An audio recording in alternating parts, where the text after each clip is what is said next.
जय हिंद दोस्तों, आप सभी का स्वागत है आपके अपने चैनल जनरल स्टडी पर। एक साइड पूरा वर्ल्ड कोविड-19 पैंडेमिक से फाइट कर रहा है, वहीं दूसरी तरफ पैसिफिक ओशियन और साउथ चाइना सी के आसपास के कुछ कंट्रीज कोविड-19 पैंडेमिक के साथ साथ वर्ल्ड के ईयर 2020 के स्ट्रोंगेस्ट स्टॉर्म सुपर टाइफून गोनी से भी जूझ रहे हैं। सुपर टाइफून गोनी ने 1 नवंबर को साउथ चाइना सी के आइलैंड कंट्री फिलीपींस को हिट किया और इस रीजन में अगर देखा जाए तो बेसिकली टाइफून्स आते रहते हैं और इसका सबसे मेन रीजन है रिंग ऑफ फायर। अगर रिंग ऑफ फायर की बात की जाए तो ring of fire Pacific ocean के बेसिन में एक मेजर एरिया है जहां पर फ्रीक्वेंटली बेसिस पर अर्थक्वेक्स और वोल्केनिक इरप्शंस होते रहते हैं। और रिंग ऑफ फायर 40,000 किलोमीटर के एक हॉर्स शू शेप का एरिया है जिसमें कंटिन्यूस सीरीज में oceanic tranches, volcanic arcs, volcanic belts और प्लेट्स के मूवमेंट होते रहते हैं। और आज के समय में currently 452 volcanoes ring of fire के एरिया में एक्टिवेट है, जिससे साउथ चाइना सी और पैसिफिक रीजन्स के कंट्रीज में फ्रीक्वेंटली बेसिस पर अर्थक्वेक्स, टाइफून्स आते रहते हैं। और अगर बात की जाए फिलीपींस के बारे में तो रिंग ऑफ फायर में होने के कारण फिलीपींस इस तरह के डिजास्टर से हाईली प्रोन कंट्री है और as per average yearly basis पर फिलीपींस में अप्रोक्स 20 साइक्लोन्स हिट करते हैं। और टाइफून गोनी ईयर 2020 का 19th टाइफून है जिसने फिलीपींस को हिट किया है। इससे पहले फिलीपींस में स्ट्रोंगेस्ट टाइफून जिसने हिट किया था वो 2013 में टाइफून हाइयान ने फिलीपींस को हिट किया था, जिसमें अप्रोक्स 6,300 पीपल्स मरे थे।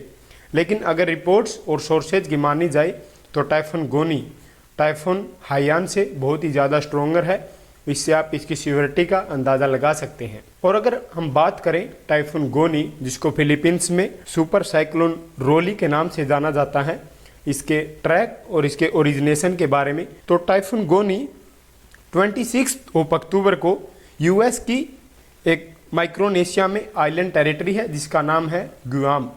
गुआम के साउथ वेस्ट में एक ट्रॉपिकल डिप्रेशन के रूप में ओरिजिनेट हुआ और उसके बाद इसने वेस्टर्ली हेडिंग पकड़ी। वेस्टर्ली हेडिंग में आगे बढ़ते बढ़ते कुछ ही समय के बाद गोनी ने एक ट्रॉपिकल स्टॉर्म और कुछ ही देर के बाद सीवियर ट्रॉपिकल स्टॉर्म में कन्वर्ट हो गया। ट्रॉपिकल स्टॉर्म में कन्वर्ट होने के बाद ये आप देख सकते हैं टाइफून गोनी की स्पीड अप्रोक्स 65 to 118 kmph तक थी। और जैसे जैसे यह फिलीपींस को अप्रोच कर रहा था उसी वक्त गोनी ने एक टाइफून्स का रूप धारण कर लिया। उसके बाद इसकी स्पीड 119 से 200 kmph तक हो गई थी। और जैसे ही 1 नवंबर को टाइफून्स गोनी ने फिलीपींस के ईस्टर्न कोस्ट पर कैटेनडुएनस आइलैंड को हिट किया, उस समय में इसकी मैक्सिमम स्पीड 310 kmph मेजर की गई, जिसके चलते इसने सुपर टाइफून गोनी का रूप धारण कर लिया और फिलीपींस के एरिया में भारी तबाही मचाई। और उसके बाद यह टाइफून गोनी आगे बढ़ते बढ़ते वियतनाम की तरफ मूव कर रहा है और अप्रोक्स 5 to 6 नवंबर के आसपास टाइफून गोनी वियतनाम को हिट करेगा। अगर आपकी बेसिक नॉलेज के लिए साइक्लोन्स के बारे में बात की जाए तो जब कहीं लो एटमॉस्फेरिक प्रेशर्स के एरियाज में जब स्ट्रॉन्ग विंड्स या स्टॉर्म एक पिन पॉइंट या सेंटर एरिया के अराउंड में रिवॉल्व करना स्टार्ट करते हैं तो उसी के कारण ही साइक्लोन्स ओरिजिनेट होते हैं। और जब यही स्ट्रॉन्ग विंड्स नॉर्थन हेमिस्फीयर में रिवॉल्व होना स्टार्ट करती हैं तो इनकी मोशन एंटी क्लॉकवाइज होती हैं, और अगर ये साउथर्न हेमिस्फीयर में रिवॉल्व होना स्टार्ट करती हैं तो इनकी मोशन क्लॉकवाइज होती है। और इन्हीं साइक्लोन्स को वर्ल्ड के अलग अलग रीजन में अलग अलग नाम से जाना जाता है। अगर यही साइक्लोन्स अटलांटिक ओशियंस के रीजन्स में आएंगे तो इनको हरिकेन्स के नाम से जाना जाता है। और इस रीजन में बेसिकली हरिकेन्स मई से लेके नवंबर के मंथ तक आते हैं। और अगर बात की जाए इंडियन ओशियंस के बारे में, जब यही साइक्लोन्स इंडियन ओशियन के एरिया में कंट्रीज को हिट करेंगे तो इनको ट्रॉपिकल साइक्लोन्स के नाम से जाना जाता है। और इस इंडियन ओशियन के रीजन में यही साइक्लोन्स अप्रैल से लेके अक्टूबर मंथ तक वेरियस कंट्रीज को हिट करते हैं। और अगर यही साइक्लोन्स पैसिफिक ओशियन रीजन और साउथ चाइना सी के एरिया में आएंगे या उनके कंट्रीज को हिट करेंगे तो इनको टाइफून्स के नाम से जाना जाता है। और अप्रैल मंथ से लेकर अक्टूबर के मंथ तक यह टाइफून्स साउथ चाइना सी और पैसिफिक ओशियन रीजन के वेरियस कंट्रीज को हिट करते हैं।